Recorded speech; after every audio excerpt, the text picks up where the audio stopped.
નમસ્કાર અને ફરી સ્વાગત મિત્રો. હું કેતન ચાવડા. અને હું બ્રિસ્બેન ઓસ્ટ્રેલિયાથી આપની સાથે. આપણી નવી શ્રેણી બ્રિટિશ રેલ સામ્રાજ્યની ગુંજ કચ્છ ગુર્જર ક્ષત્રિય રાય બહાદુર અને રાય સાહેબમાં ફરી આપનું સ્વાગત છે. હા, આજે આપણે ભારતીય રેલવે ઇતિહાસના એક બહુ જ ખાસ એક સુવર્ણ પ્રકરણની વાત કરવાના છીએ. બરાબર. એક એવી યાત્રા જે પ્રતિષ્ઠા અને ચોકસાઈની મિસાલ છે. કચ્છ ગુર્જર ક્ષત્રિય સમુદાયની રેલ યાત્રા. આ આપણો ત્રીજો અધ્યાય છે અને આપણે કેજીકે સમુદાય એટલે કે આપણા મિસ્ત્રીઓ એમના 150 વર્ષના રેલવે નિર્માણના વારસાને ઉજાગર કરી રહ્યા છીએ. અને આજે આપણું ધ્યાન છે એક એવા વિરાટ વ્યક્તિત્વ પર જેમણે ફક્ત રેલવે લાઈનો નથી નાખી, પણ એમ કહીએ કે ઉદ્યોગો સ્થાપ્યા, નગરો વસાવ્યા. હા, રાય બહાદુર જયરામ વાલજી ચૌહાણ. કુંભારિયા, રાયગઢ અને અલબત્તા જયરામનગર સાથે જેમનું નામ ગાઢ રીતે જોડાયેલું છે. બરાબર. તો આપણે કયા સ્ત્રોતો પર આધાર રાખી રહ્યા છીએ આ ચર્ચા માટે? જો મુખ્યત્વે તો વિકિપીડિયા પર એમની બાયોગ્રાફી છે, કેજીકે સમુદાયના રેલવે યોગદાન પર અમુક લેખો છે અને સૌથી મહત્વનું મને લાગે છે એમના પરિવાર તરફથી મળેલી માહિતી. હા, એમના પૌત્ર નરેન્દ્ર ચૌહાણ અને પ્રપૌત્ર વૈભવ ચૌહાણ દ્વારા જે પારિવારિક વાતો અને વિગતો સાચવવામાં આવી છે એ બહુ મૂલ્યવાન છે. ચોક્કસ. એનાથી આપણને એક જીવંત ચિત્ર મળે છે, ખાલી તથ્યો નહીં. એટલે આજનો આપણો ઉદ્દેશ્ય ખાલી એમની સિદ્ધિઓ ગણાવવાનો નથી, પણ એ સમજવું છે કે એક કોન્ટ્રાક્ટરથી એ કેવી રીતે એક ઉદ્યોગપતિ, સમાજ સુધારક અને એક વિઝનરી બન્યા. હા, એમના રેલવે, બાંધકામ, ખાણકામ, ઉદ્યોગો, એમનું દાન, સન્માન, વારસો બધું જ. તો શરૂઆત કરીએ એમના પ્રારંભિક જીવનથી. ક્યાંથી શરૂઆત થઈ આ સફરની? ચોક્કસ. જન્મ 1892માં કચ્છના કુંભારિયા ગામમાં. પિતા વાલજીવીરા ચૌહાણ એ પોતે રેલવે કોન્ટ્રાક્ટર હતા, એટલે વારસામાં જ મળેલું કહી શકાય. હા, અને કચ્છ ગુર્જર ક્ષત્રિય સમુદાય એટલે કે મિસ્ત્રી તરીકેની ઓળખ એ તો બાંધકામ કૌશલ્ય માટે જાણીતી જ હતી. રેલવેમાં એમનું યોગદાન તો મોટું છે. બરાબર. એમને ભણતર રાયગઢ અને બિલાસપુરમાં લીધું, મેટ્રિક સુધી. પણ નાની ઉંમરે લગભગ 20 વર્ષના હતા ત્યારે પિતા ગુજરી ગયા. ઓહ, એટલે આટલી નાની ઉંમરે આખી જવાબદારી એમના માથે આવી ગઈ? એ સમય સહેલો નહીં હોય. બિલકુલ નહીં. પણ એમણે હાર ન માની 1912માં પિતાના પગલે ચાલીને બંગાળ નાગપુર રેલવે એટલે કે બીએનઆર સાથે કોન્ટ્રાક્ટર તરીકે કામ શરૂ કર્યું. અને કહેવાય છે કે બહુ જલ્દી એમનું નામ થઈ ગયું. સખત મહેનત, ઈમાનદારી અને કામની ક્વોલિટી. હા, એના લીધે એ ફર્સ્ટ ક્લાસ કોન્ટ્રાક્ટર તરીકે ગણાવા લાગ્યા. એમની પ્રગતિ બહુ ઝડપી હતી એ જમાના પ્રમાણે. અને એમનું કામ ખાલી બીએનઆર પૂરતું સીમિત નહોતું રહ્યું, ખરું ને?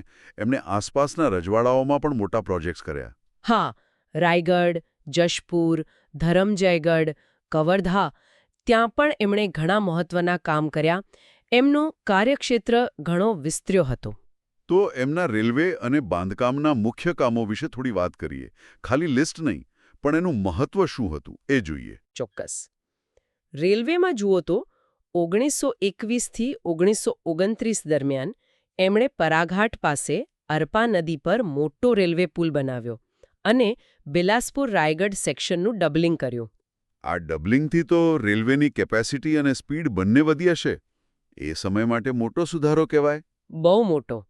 અને રાયગઢમાં પોતાની હેડ ઓફિસ બનાવી અને કર્મચારીઓ માટે જયરામ વાલજી કોલોની પણ વસાવી. અને પેલી સિન્ડિકેટવાળી વાત, એ એટલા નહોતા કામ કરતા. બીજા મિસ્ત્રી કોન્ટ્રાક્ટરો સાથે મળીને કામ કરતા હતા. હા, એ પણ એક રસપ્રદ પાસું છે. જગમાલ ગાંગજી, મુલજી જગમાલ, શામજી ગાંગજી અને રાય સાહેબ હરિલાલ શામજી આવા મોટા કોન્ટ્રાક્ટરો સાથે એમણે સિન્ડિકેટ બનાવી હતી. શું આ કોમન પ્રેક્ટિસ હતી ત્યારે? કે પછી આ કેજીકે સમુદાયની એક ખાસિયત હતી મોટા પ્રોજેક્ટ્સ માટે સાથે આવવાની? સારો સવાલ છે. મોટા પ્રોજેક્ટ માટે સંસાધનો ભેગા કરવા, જોખમ વહેંચવું એ તો વ્યાવસાયિક દ્રષ્ટિએ જરૂરી હતું જ. પણ હા, કદાચ કેજીકે સમુદાયમાં સહકાર અને વિશ્વાસનું તત્વ વધુ મજબૂત હશે. અને આ સિન્ડિકેટથી ઘણા મોટા કામો પાર પાડ્યા હશે? હા, જેમ કે ઝારસુગુડા પેટા વિભાગમાં રાઉરકેલા યાર્ડનો રીમોડલિંગ, રાઉરકેલા પાનપોશ ડબલિંગ, પાનપોશ પાસે બ્રાહ્મણી નદી પર પુલ, આ બધા મોટા પ્રોજેક્ટ્સ હતા. અને કહેવાય છે કે ચક્રધરપુરથી ગોઇલકેરાનું ડબલિંગ અને માટીકામ તો રેકોર્ડ સમયમાં પૂરું કરેલું. એમની એફિશિયન્સી કેવી હશે? બિલકુલ. અને રાજનંદગાંવથી ઝારસુગુડાની નેરોગેજ લાઇનને બ્રોડગેજમાં ફેરવવાનું કામ પણ એમણે કર્યું. એ તો ખૂબ જ અગત્યનું કામ. એનાથી આખું વિસ્તાર નેશનલ નેટવર્ક સાથે વધુ સારી રીતે જોડાયો હશે. અને રાયગઢમાં 100થી વધુ કામદારો માટે ઘર બનાવ્યા. એ જમાનામાં વેલફેરનો આવો વિચાર? હા, એ બતાવે છે કે તેઓ ખાલી કોન્ટ્રાક્ટર નહોતા, લીડર હતા. પોતાના માણસોની કાળજી લેતા હતા. સમજતા હતા કે સંતુષ્ટ કર્મચારીઓ હોય તો જ કામ સારું થાય. રેલવે સિવાય બીજા બાંધકામો પણ ઘણા કર્યા એમણે. ઘણા બધા. રાયગઢનો ખડસિયા ટાઉન હોલ છે, પછી રાયગઢનો મુખ્ય ટાઉન હોલ અને લાઇબ્રેરી. એમાં તો પોતાના ખર્ચે મુઝેક ફ્લોરિંગ કરાવેલું એમ કહેવાય છે. અચ્છા. હા. પછી મોતી મહેલનો અમુક ભાગ, લેડી બટલર વિમેન્સ હોસ્પિટલનો વોર્ડ, દીવાન બંગલો. આ બધી ઇમારતો આજે પણ એમની નિશાની છે. અને બ્રિટિશ એન્જિનિયરો અને અધિકારીઓ પણ એમના કામથી પ્રભાવિત હતા એમ સાંભળ્યું છે. હા. એમની નવીન વિચારસરણી, મોટું રોકાણ કરવાની હિંમત, મજૂરો અને એજન્ટો પરનો એમનો કંટ્રોલ, આ બધાની પ્રશંસા થતી હતી. આટલી સફળતા પછી એ ઔદ્યોગિક ક્ષેત્ર તરફ વળ્યા, બરાબર? બરાબર. એમની દ્રષ્ટિ આગળની હતી. 1918થી જ એમણે ખાણકામ શરૂ કરી દીધું હતું. ડોલોમાઇટ અને ચૂનાના પથ્થરનું. ક્યાં ક્યાં હતી એમની ખાણો? મુખ્યત્વે જયરામનગર પાસે ભિલાઈન અને ભડેશ્વર ખાણો હતી, લટિયા ખાણ હતી, અને છેક ઓરિસ્સામાં કલુંગા પાસે પણ ડોલોમાઇટની ખાણો હતી. અને આખા સેન્ટ્રલ પ્રોવિન્સ અને બેરાર અને પૂર્વીય રાજ્યોની એજન્સીમાં બધા જ ખનિજો કાઢવાની પરવાનગી હતી એમને. આ તો બહુ મોટી વાત કહેવાય. જબરદસ્ત પ્રભાવ હતો એમનો. અને જયરામનગરના તો એ એકમાત્ર માલિક જ બની ગયેલા. શું લાગે છે, આટલી બધી ખાણો પાછળ કોઈ સ્ટ્રેટેજી હતી કે પછી તક ઝડપતા ગયા? મને લાગે છે કે સ્ટ્રેટેજી હતી. ખાણકામથી બાંધકામ અને રેલવે માટે કાચો માલ મળ્યો. પછી એના પર આધારિત બીજા ઉદ્યોગો શરૂ કર્યા. જેમ કે? જયરામનગરમાં અરપા નદી કિનારે ઈંટોની મોટી ભઠ્ઠી હતી એમની. બિલાસપુરમાં આઈસ ફેક્ટરી. જયરામનગરમાં 2 રાઈસ મિલ હતી, શ્રી મહેશ રાઈસ મિલ્સ. ગોળ બનાવવાનું કારખાનું પણ હતું. અને જયરામનગર ગ્લાસ વર્ક્સ પણ હતું? હા, ગ્લાસ ફેક્ટરી પણ હતી. અને પછી આવી પેલી સુગર ફેક્ટરી, શ્રી વસંત સુગર ફેક્ટરી, જેનો શિલારોપણ 1940માં ખુદ ગવર્નરે કરેલો. હા, સર ફ્રાન્સિસ વોર્નર વાયલી આવ્યા હતા. બહુ મોટો પ્રોજેક્ટ હતો એ.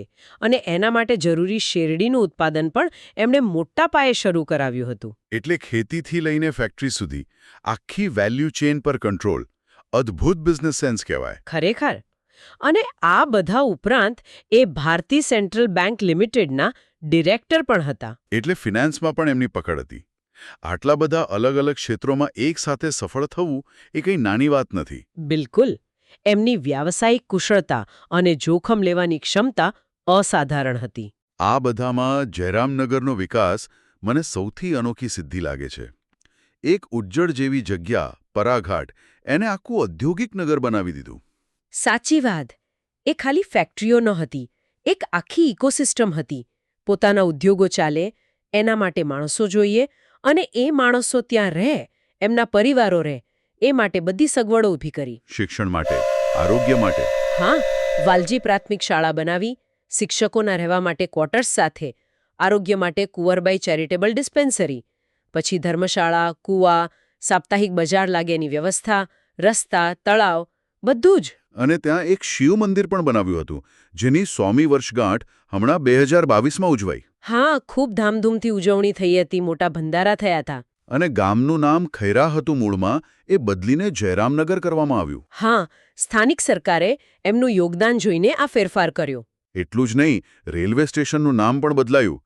પરાઘાટ સ્ટેશનનું નામ 1 સપ્ટેમ્બર 1939થી જયરામનગર થયું. અને એ પણ બીએનઆરના જનરલ મેનેજર એ ડંકને જાતે બદલાવ્યું હતું. શું એ વાત સાચી છે કે ભારતમાં આ એકમાત્ર રેલવે સ્ટેશન છે જે કોઈ પ્રાઇવેટ ઇન્ડસ્ટ્રીયલિસ્ટના નામ પર હોય? હા, જે માહિતી ઉપલબ્ધ છે એ મુજબ તો આ એક યુનિક કેસ છે. અને એ સ્ટેશન પર આજે પણ આરસની તકતી લાગેલી છે એમના નામે. અદ્ભુત. આ બ્રિટિશ રેલવે તંત્ર તરફથી પણ કેટલું મોટું સન્માન કહેવાય. ચોક્કસ. એમના પ્રભાવ અને યોગદાનની આ સાબિતી છે. આટલી બધી સફળતા સાથે એમનું સામાજિક અને પરોપકારી જીવન કેવું હતું અને પેલી શાહી ઠાઠવાળી વાતોનું શું? પરોપકારમાં પણ એ પાછા નહોતા પડતા. રાયગઢ ટાઉન હોલ માટે દાન આપ્યું. 1940માં જ્યારે ગવર્નર આવ્યા શુગર ફેક્ટરીના ઉદ્ઘાટનમાં, ત્યારે એમણે રેડ ક્રોસને એક એમ્બ્યુલન્સ કાર ભેટ આપી હતી. વાહ! રાયગઢમાં ગૌશાળા માટે પણ દાન આપેલું, અને એ સીપી અને બેરાર યુદ્ધ સમિતિના સભ્ય પણ હતા. અને રાયગઢમાં ગરબાની શરૂઆત એમણે કરાવેલી. એ પરંપરા આજે 100 વર્ષ પછી પણ ચાલુ છે. હા, એમની વસંત વિલાસ હવેલી સામે ગરબા શરૂ થયેલા, જે આજે પણ કેજીકે સમાજ ચાલુ રાખે છે. એક જીવંત સાંસ્કૃતિક વારસો છે. અને પેલી જયરામ કોલોની પણ એમના સામાજિક યોગદાનનું જ ઉદાહરણ છે. હવે પેલી રેલવેના બાદશાહવાળી વાત, એ શું હતું? હા, રાયગઢ અને જયરામનગરમાં લોકો એમને આ જ નામથી ઓળખતા. રેલવેના બાદશાહ કે રેલવેના સરતાજ. એમના માટે ખૂબ આદર હતો લોકોમાં. અને એમની લાઇફસ્ટાઇલ પણ એવી જ હતી એમ કહેવાય છે. હા, થોડી તો હતી. પેલો કિસ્સો જે બહુ પ્રખ્યાત છે કે હાવડા મુંબઈ મેલ જેવી મોટી ટ્રેન જેનો રાયગઢમાં સ્ટોપ નહોતો, એ પણ એમના માટે ખાસ રોકાતી હતી. હા, એવું કહેવાય છે. અને એમના પ્રાઇવેટ સલૂનમાંથી ઉતરે એટલે છેક એમની વસંત વિલાસ હવેલી સુધી લાલ જાજમ પાથરવામાં આવતી. અરે બાપરે, આ તો ફિલ્મોમાં જોઈએ એવું લાગે છે. અને વસંત વિલાસ પોતે પણ ભવ્ય હતી. ગવર્નર પણ ત્યાં આવતા, મીટિંગો થતી. એમના દીકરા ગુણવંત ચૌહાણના લગ્ન પણ એટલા જ ઠાઠમાઠથી થયા હતા. હા, એ લગ્નની વાત પણ સમજી છે. ખાસ ટ્રેનમાં જ જાન ગઈ હતી કાઝીપેટ. 3 દિવસ ઉજવણી ચાલી હતી. મોટા મોટા સરકારી અધિકારીઓ અને રજવાડાના લોકો હાજર રહ્યા હતા. પણ એ લગ્નની સૌથી અનોખી વાત કઈ હતી? પેલી ટ્રેલ ટ્રેકવાળી. હા, એ જ. જયરામ વાલજીનો આગ્રહ હતો કે એમના પુત્રવધુ ભાગીરથી જયા બાઈ સ્ટેશન પર નહીં ઉતરે.